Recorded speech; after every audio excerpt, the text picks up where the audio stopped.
Banyak orang dari zaman dulu sampai zaman sekarang itu selalu bertanya, kenapa doaku belum terkabul? Kenapa doaku belum diijabah Allah? Sebenarnya kalam ini berbahaya karena Nabi pernah mengatakan, kullu da'watin mustajabah ma lam ya'jal. Semua doa sudah dijawab oleh Allah selama si hamba tidak tergesa-gesa. Lalu Allah kemudian membuat syarat itu dengan lisan Rasulullah SAW. Maka sahabat-sahabat bertanya, wahai Rasulullah, mal ajal, apakah tergesa-gesa itu? Ternyata sahabat sendiri pun terkadang perlu mengkonfirmasi kosakata yang digunakan Nabi, karena ini kosakata yang unik, kosakata tua. Lalu Nabi mengatakan, ayyaqulal abd da'autullah wa lam yujibli, bahwa seorang hamba berkata, bergumam, berfikir, berprasangka, aku berdoa, kenapa belum juga dikabulkan? Maka orang yang mengatakan ini, doanya semuanya di-cancel file, semuanya gagal dan jatuh. Seperti orang yang melempar batu ke atas dan semuanya jatuh kembali. Tidak ada yang sampai ke balik pagar. Sahabat-sahabat menekan Allah, ketika kita berdoa, ada adab saat berdoa. Jika sebelum berdoa kita menyucikan diri, membersihkan hati, yaitu tidak berprasangka, dan meyakinkan innahu sami'un alim. Dia pasti mendengar, dan dia sudah tahu apa yang akan kita lafazkan, bahkan sebelum kita melafazkannya. Itu adab sebelum. Namun ada adab saat berdoa yang diabadikan dalam kalam Nabi SAW. Innallaha la yujibu an qalbin ghafil. Allah tidak menjawab doa orang yang kalbunya lalai. Itulah rahasianya kenapa orang yang berzikir lebih banyak itu Allah kabulkan hajatnya meskipun mereka tidak berdoa. Kenapa? Zikir itu adalah ruh, spirit dari doa. Maka orang yang berzikir sebenarnya dia telah berdoa, namun yang dia dapatkan adalah spiritnya doa, bijinya doa. Ketika mereka tergores apapun, Allah sangat suka dengan orang-orang yang menyebut namanya. Allah tidak mau mereka terganggu, sehingga mereka ketika memikirkan sesuatu selain Allah, Allah kemudian cemburu.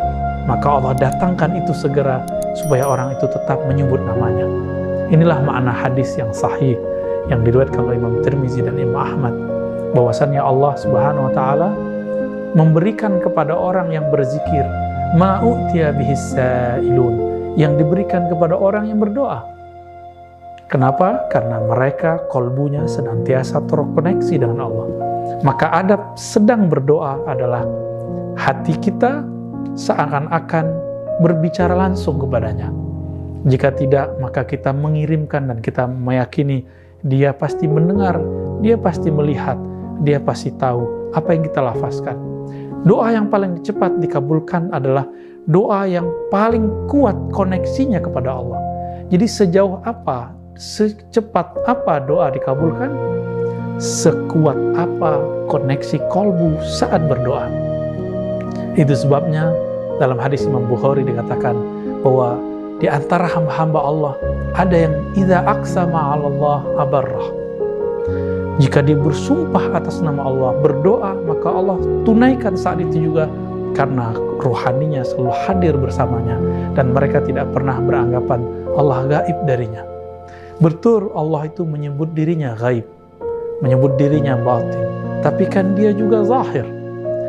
Oke lah kita katakan Allah itu batin, tapi bukankah manusia mempunyai sisi yang batin? Sesuatu yang batin, menghadapi yang batin, itu sama dengan yang zahir bertemu yang zahir. Sama nyatanya, sama jelasnya.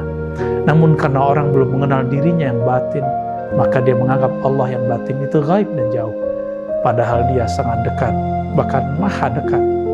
Maka sahabat-sahabat karena Allah, adab ini lakukanlah, lalu nikmatilah.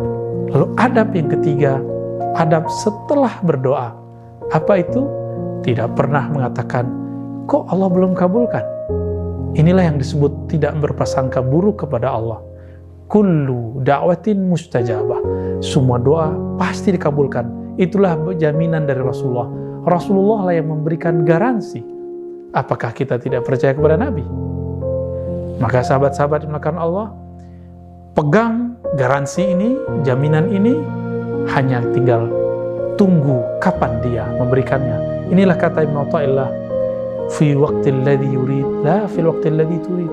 Allah akan memberikannya kepadamu di waktu yang dia mau, bukan di waktu yang kamu mau, karena Allah tidak ada yang boleh mengintervensinya.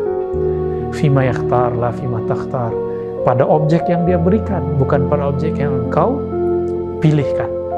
Allah jika memilihkan untuk hambanya, tentu lebih baik daripada pilihan hamba itu.